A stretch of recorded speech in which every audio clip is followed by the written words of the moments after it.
Hello friends, welcome to my channel. ಹಾಲಿನ ಕೆನೆಯಿಂದ ಬೆಣ್ಣೆ ತೆಗೆದು ತುಪ್ಪ ಮಾಡುವುದನ್ನು ತೋರಿಸ್ತಾ ಇದ್ದೀನಿ.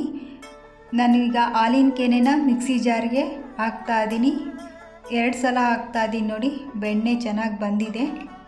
ಬಂದಿರುವ ಬೆಣ್ಣೆಯಿಂದ ಈ ಒಂದು ಪಾತ್ರೆಗೆ ನೀರು ಹಾಕ್ಕೊಂಡೆಲ್ಲ ತಕ್ಕೊತಾ ಇದ್ದೀನಿ. ನೋಡಿ, ಈಗ ಬೆಣ್ಣೆನೆಲ್ಲ ಪಾತ್ರೆಗೆ ಹಾಕ್ಕೊಂಡು ಆಗಿದೆ. ಇದರಲ್ಲಿ ಬೆಣ್ಣೆ ತೆಗೆದಿರೋ ಮಜ್ಜಿಗೆ ಇರುತ್ತಲ್ಲ, ಪಾಟಲ್ಲಿ ಬೆಳೆಸಿರೋ ಗಿಡಗಳಿಗೆಲ್ಲ ಹಾಕ್ತೀನಿ ನಾನು. ಈ ಮಜ್ಜಿಗೆ ಸಸ್ಯಗಳಿಗೆ ಸಾವಯವ ಮೆಡಿಸನ್ ಅಂತಲೂ ಹೇಳ್ಬೋದು.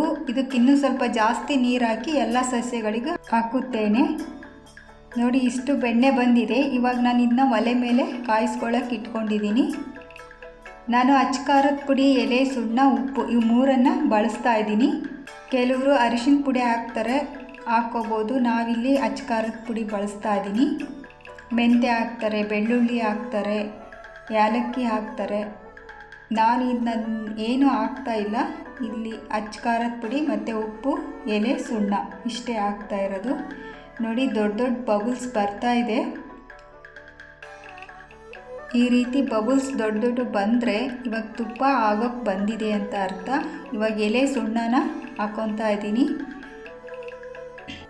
ಇದು ಕಡಿಮೆ ಆಗ್ತಾ ಬರುತ್ತೆ ನಿಧಾನಕ್ಕೆ. ಬಬಲ್ಸ್ ಎಲ್ಲ ನಿಂತ್ಕೊಳಕ್ಕೆ ಬಂದಮೇಲೆ ಉಪ್ಪು ಹಾಕಿದರೆ ಮುಗೀತು, ಅಲ್ಲಿಗೆ ತುಪ್ಪ ಆಗಿದೆ ಅಂತ ಅರ್ಥ. ನೋಡಿ, ಪೂರ್ತಿ ಕಂಪ್ಲೀಟ್ ಆಯಿತು. ಈಗ ತಣ್ಣಗಾದಮೇಲೆ ಒಂದು ಬಾಟ್ಲಿಗೆ ಹಾಕ್ಕೊಳ್ಳಿ. Thank you.